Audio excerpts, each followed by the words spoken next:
查一下，看还有没有活的。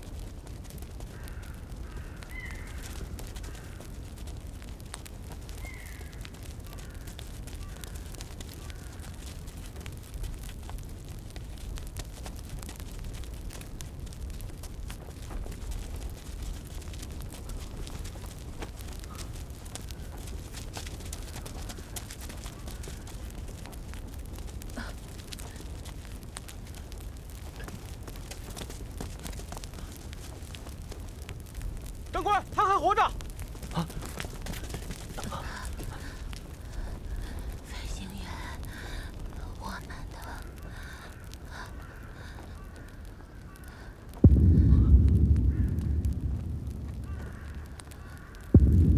啊！快，把他送到后方。是。你们跟我来。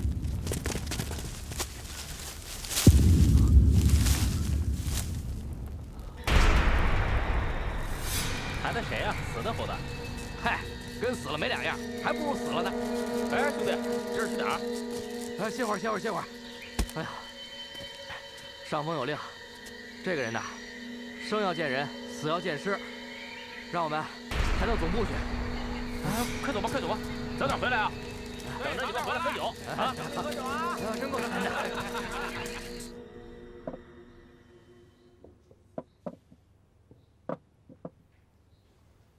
你是哪一家餐馆？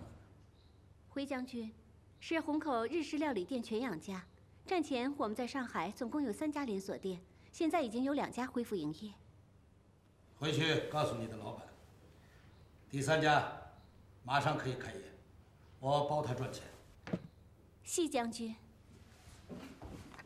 来，我们大家动手吧。这些可都是我们大和民族 最喜爱的食品，这些食品就意味着，支那的上海，就是我们日本人真正的家。来，为了大家伙这2天的努力，干一杯！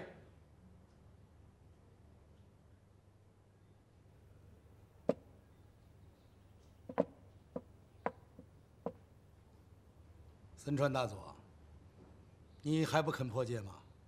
你要让我们等到什么时候？你才可以给我们大家一点面子呢？也许等到我们占领了他们的首都吧。好大的志向！可是森川大佐，你这一杯酒，代价太昂贵了。那我估计，我还得再调5个陆战师团来，才能让你喝下这杯酒。啊！大佐，增援的陆军第3飞行师团已经进驻上海陆上机场了。我们海军的飞机应该已经可以腾出手来，集中打击他们的首都。为什么成效不大？既然将军问到了，那我就说一说。 其实，我军对支那首都的打击，其战略目的只有一个：威逼支那人和我做城下之盟，以达到速战速决、屈服中国之理想结局。你是想不战而屈人之兵？理想的结局是这样。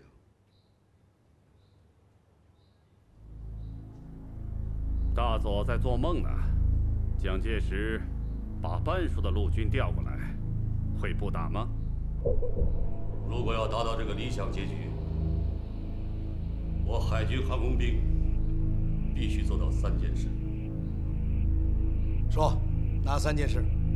第一件，利用我们航空兵的机动，干掉他们的领袖。我们已经做了，而且 有2次极佳的机会。别再提了，你们的飞机没有干掉蒋介石，倒把英国大使炸了个重伤。这不是我们航空兵的错。情报告诉我们，当时蒋介石就坐在英国大使的汽车上。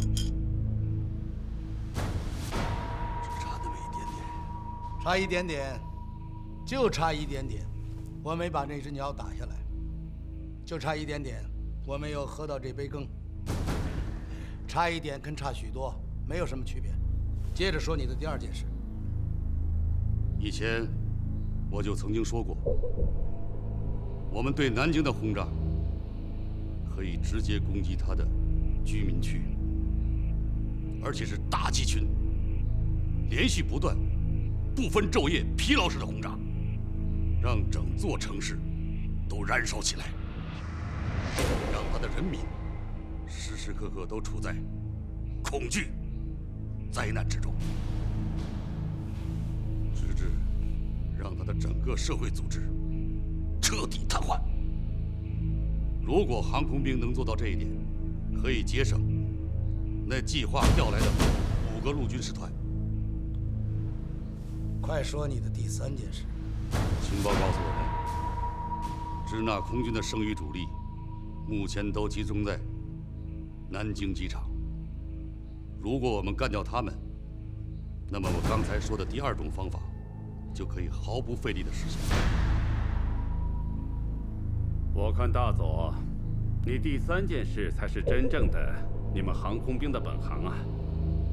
去干掉他们呢，不要只说空话。要想做成这3件事，我只有一个条件。司令官，96式战斗机什么时候到？好记性，你倒是一点没有忘。还有吗？中国古代先贤说得好：“工欲善其事，必先利其器。”只要96战斗机一到场，我森川金雄将横扫支那空军残余主力。森川君，你刚才的那席话，本司令官可以理解为是你自己下的军令状吗？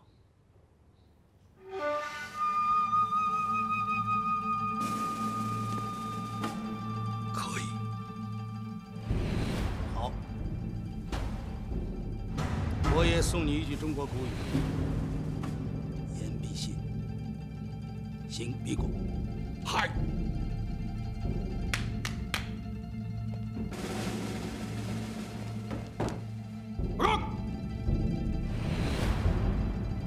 山下大尉，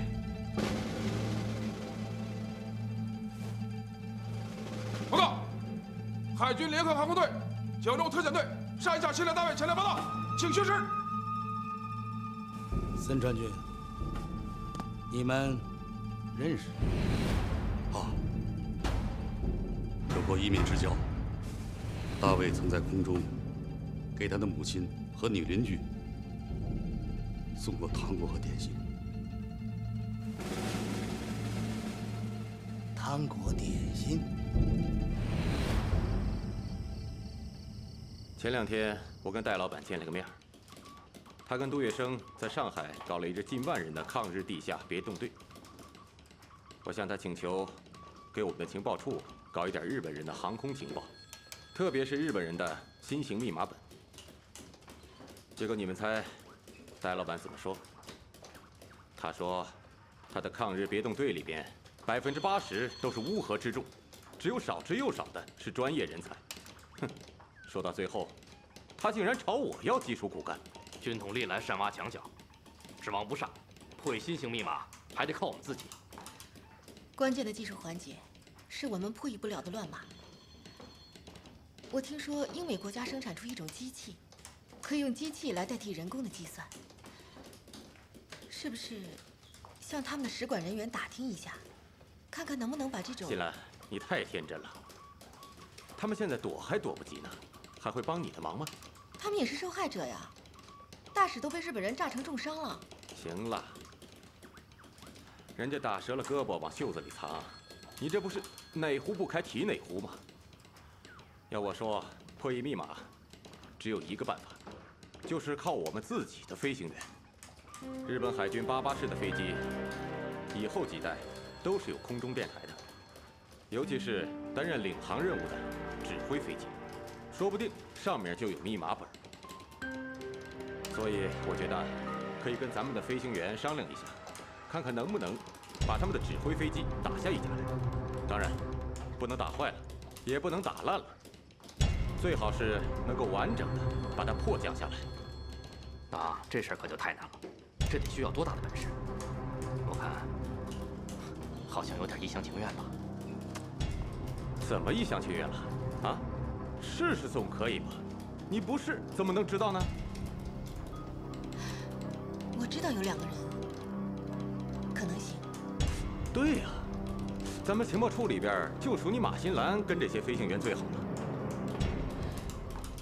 处长，你要这么说，我就不操心了。横竖没个好。我说错了，我说错了，好吧？啊，这个熟悉嘛，熟悉没有什么不好的，对吧？就是你了，新兰，你到飞机场去跟这些飞行员商量商量，把咱们工作的重要性，还有咱们的要求，都跟他们说说。关键是，帮助他们指导一下，选择哪种类型的飞机。是啊，这个任务很危险，全力相搏，尚胜负难料。现在不但不能打，还要让它降落下来，飞行员的安全系数大大降低。是要有个人和飞行员笼络感情，要不然人家凭什么帮咱们？毕竟是个玩命的活，对不起了。什么叫笼络感情啊？打鬼子的感情是靠笼络出来的吗？这，说错了，说错了啊！是，当然不是，当然不是，这感情怎么能靠笼络呢？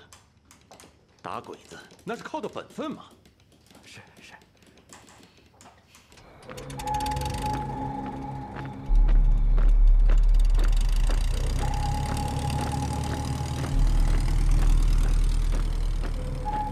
很好，大卫，你的翅膀是帝国最硬的。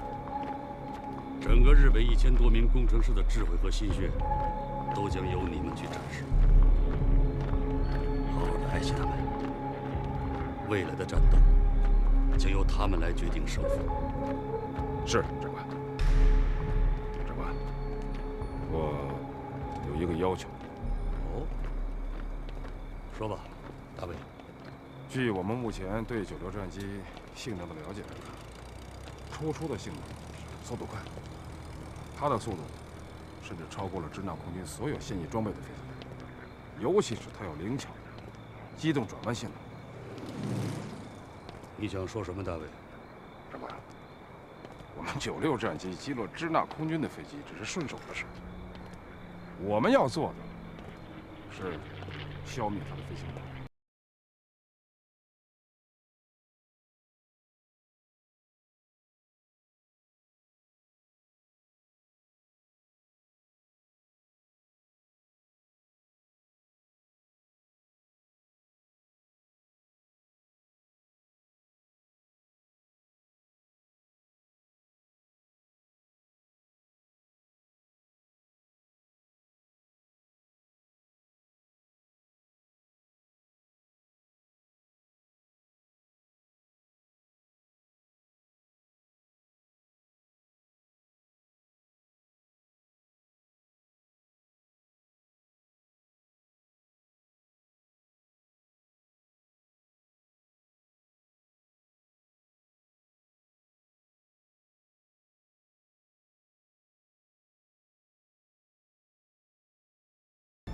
再由我们特警队一架一架的干掉他。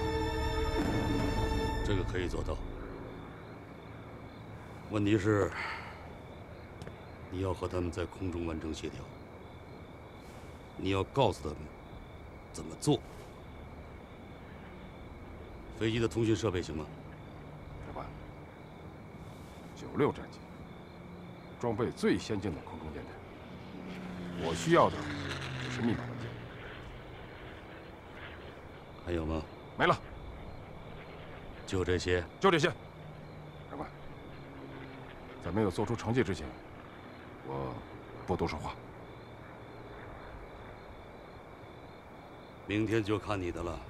嘿，让一让，让一让，快让一让，让一让，小心点。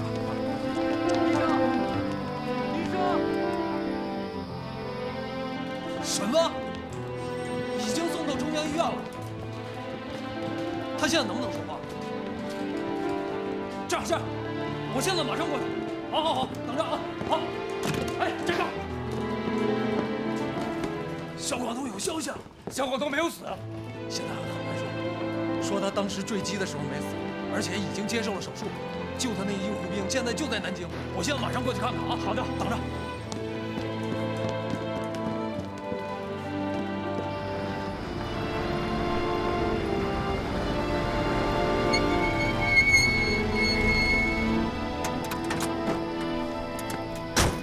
你怎么在这儿？知道你要来，有事要跟你说。等等吧，先进去看看。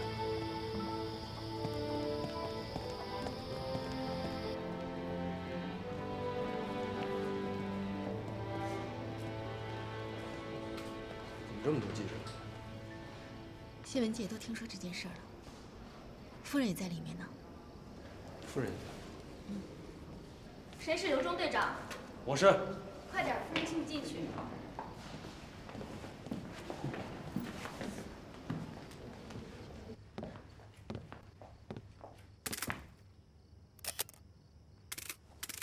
夫人，空军24中队上尉中队长刘长岭向你致敬。你不要向我致敬，你要向英勇救护你们飞行员的女战士陈秀芬致敬。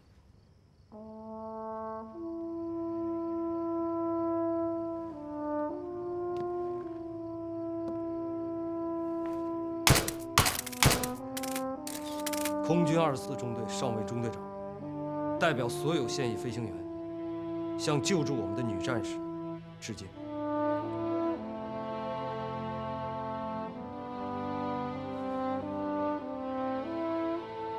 谢谢，是你用生命保护我。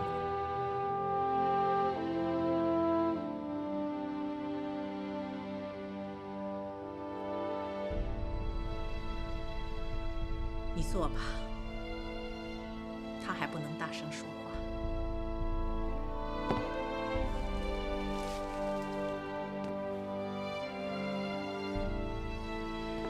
你们记者都看到了吧？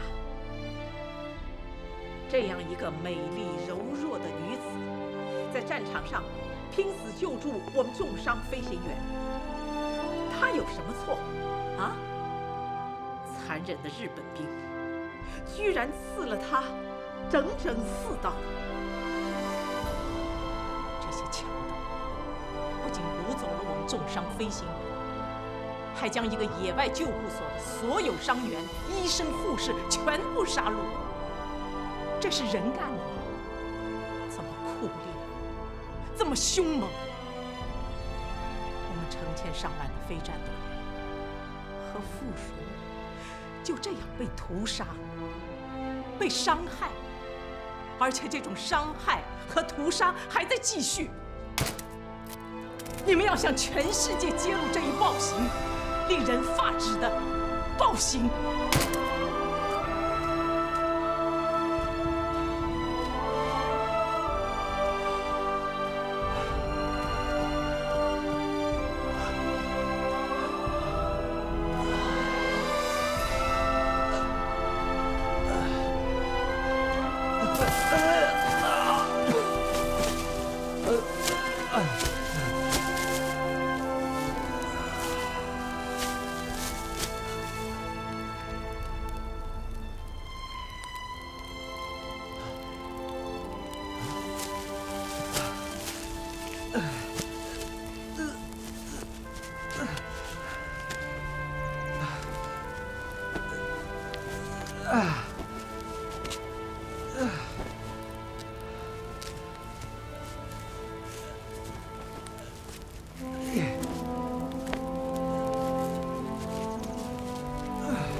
你刚才说有事情要和我说，什么事？我有件事要找你和高云天谈。公事。走吧，我和你一块儿去机场，叫上高大做，看看这事儿能不能做成。上车。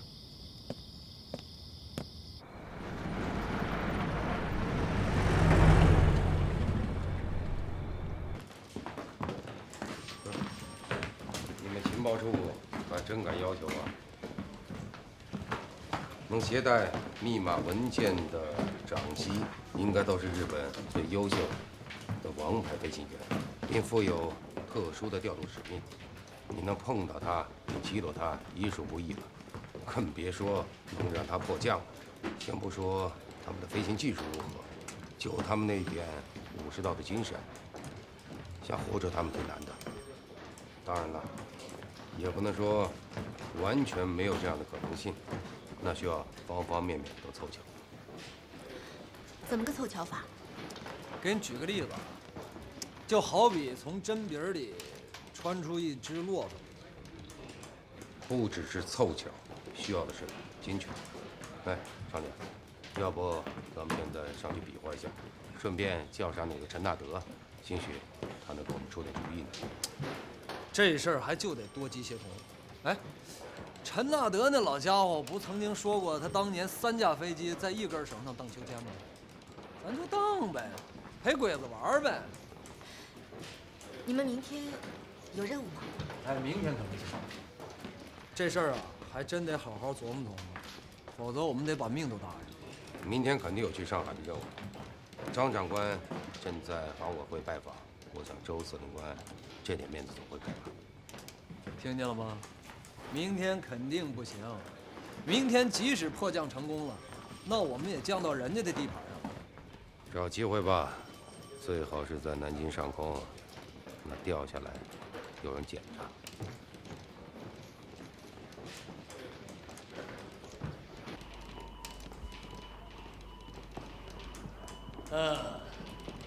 比我想象的要简陋，可还是比我的司令部好多了。至少你们用的是马桶。大战在即，张长官真幽默啊！哎，我说的是大实话。中央日报的记者问我，你上阵地的第一件事做什么？我说，找厕所呀。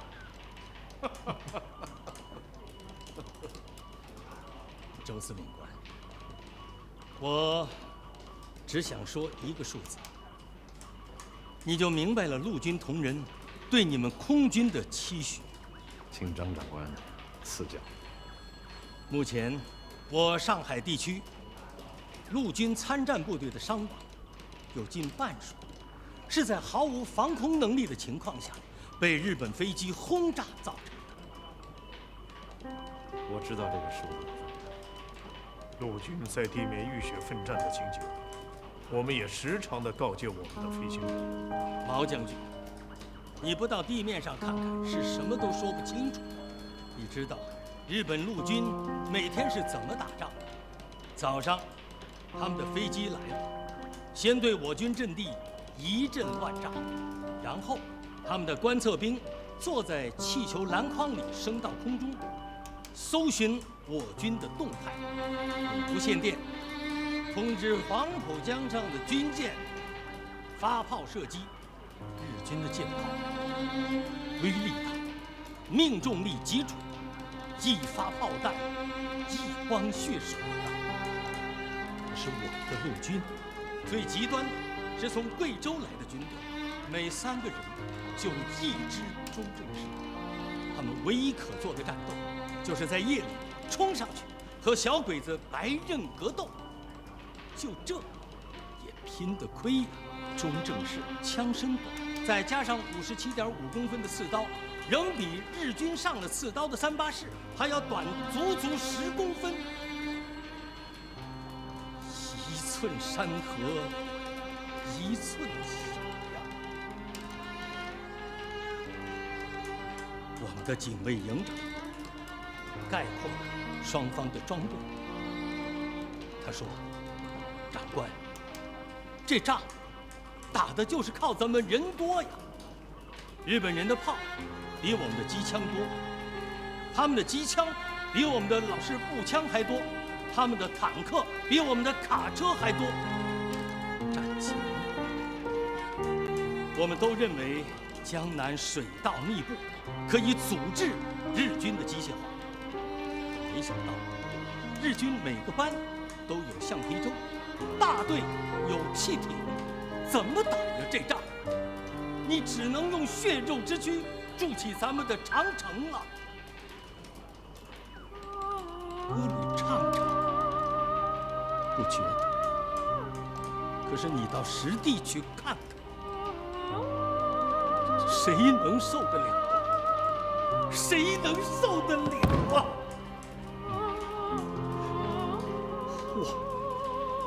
我是看的，不忍看的。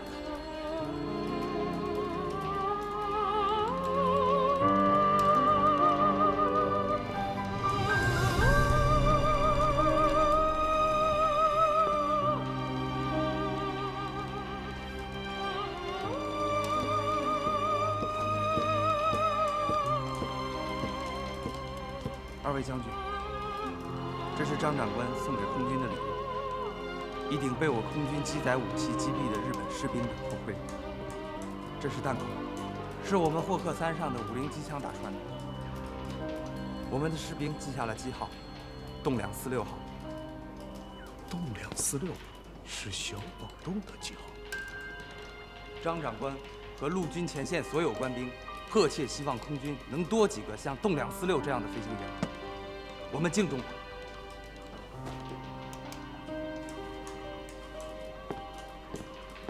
毛兄啊，你看这个事该怎么处理？我觉得陆军这个堂会，我们还非唱不可。按照原计划，我明天安排的是2个小编队的轰炸。2个小编队杯水车薪，怕是不大合适吧？那就用2大队的诺苏诺和9大队的雪克莱、白鹰都上。咱空军也就这点家底儿喽。轰炸机凑不齐，4大队、5大队的霍克3带弹上，你们看吧，人家已经表扬我们霍克3了。还是部分霍克3带弹，其余的用于护航，因为毕竟制空权在人家手里。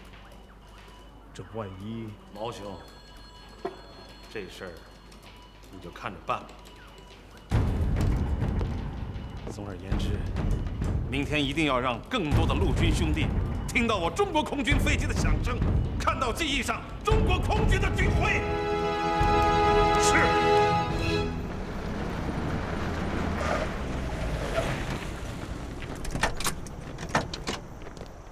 飞机呢？为什么我连1架飞机都没有看见？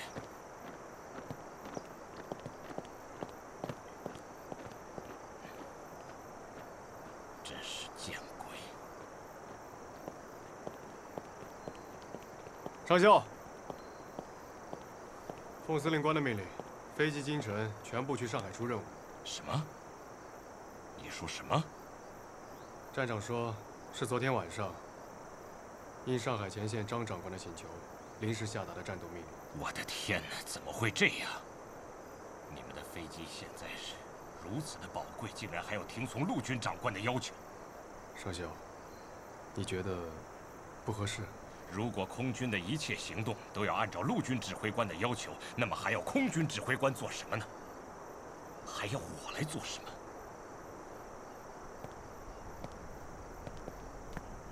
相信这场战争肯定会持续很长很长的时间。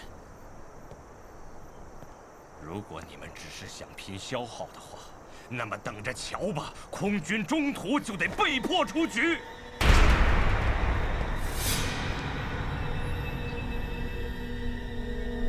侦察机报告，支那空军3个机群及50余架飞机正朝上海方向飞来。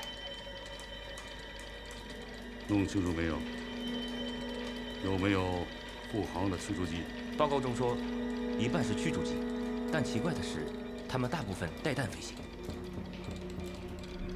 游戏再好不过，他们盯着我们的地面，我们只盯着空中。螳螂捕蝉，黄雀在后。电告山下大尉，96特遣队立即抢占高度，进入伏击位置，同时命令航母飞机先行拦截，务必打散他们，把驱逐机留给96师来对付。要通知陆军第3飞行师团吗？不，我们海军的荣誉为什么要让陆军来分享？分享荣誉的人越少越好。是。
山下大尉，我的96特遣可以出击了。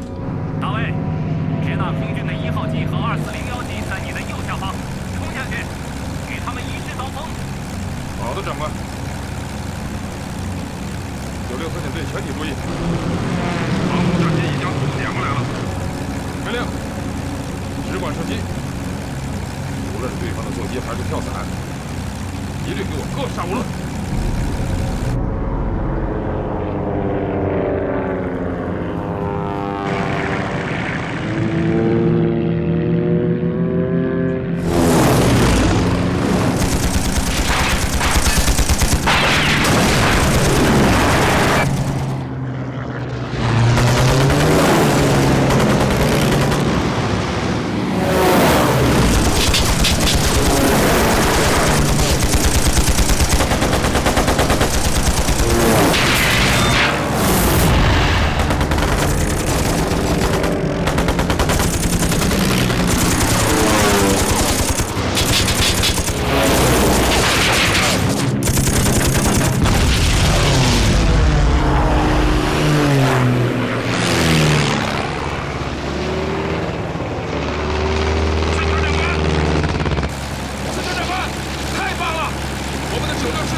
在苏联援中国空军几乎所有的战机，没有一种在技术指标上可与其媲美。当日的空战是黑暗的一夜，无疑使已经处于劣势的中国空军更为雪上加霜。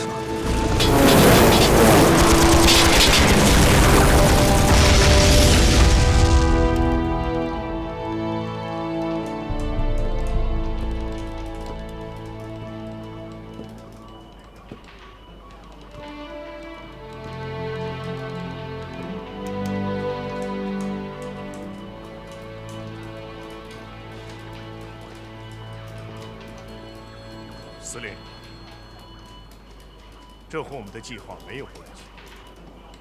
各种报告都显示，是日本的一种新型战机投入了战斗。什么他娘的新型战机？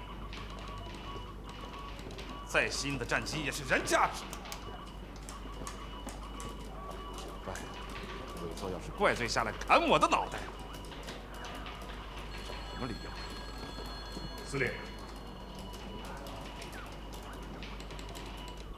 那我就照实说。说，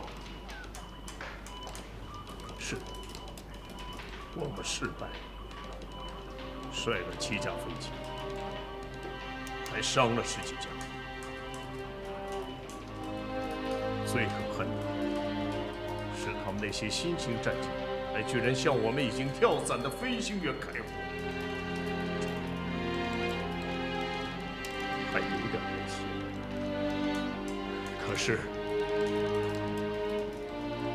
你能说服了那些陆军吗？您没法说服他们的。本来我们空军的战法就不应该照着他们陆军的感情，照这样打法，那将是倾家荡产的。我们就拿今天的教训，给老头子上一个折子。检讨我们耳朵根子心又大，今后咱不这样行吗？咱们用咱们血的教训换咱们一个自己自主权，行不行啊？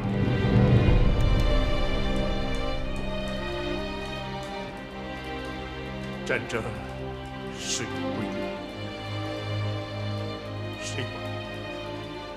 谁不要摔的？摔了个全军覆没，那就算是万幸。是啊，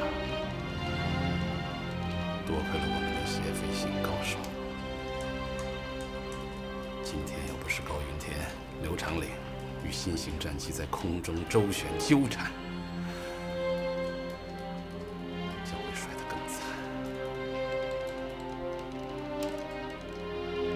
还有我们的情报也是个问题。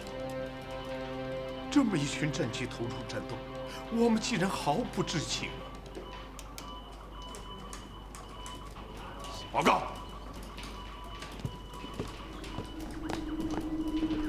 给老头子写报告。许多问题是不能再捂下去了，再捂下去将会是全军覆没呀！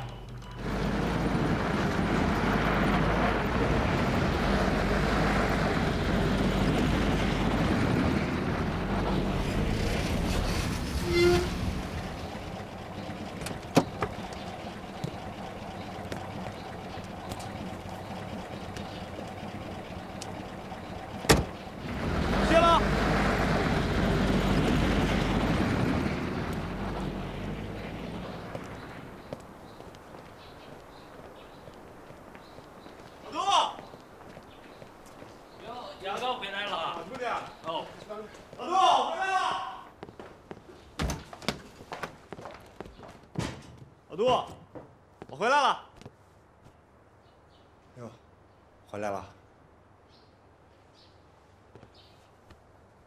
我东西放哪个柜子啊？想放哪儿放哪儿。你爱想睡哪儿睡哪儿。这些床现在都是空着的，他们都回不来了。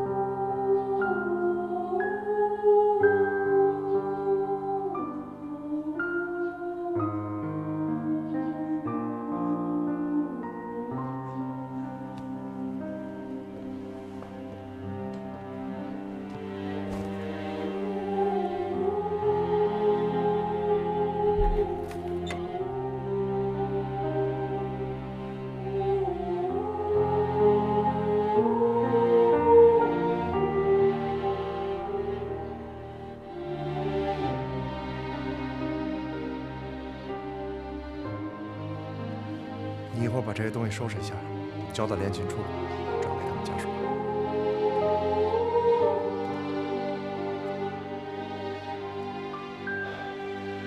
人去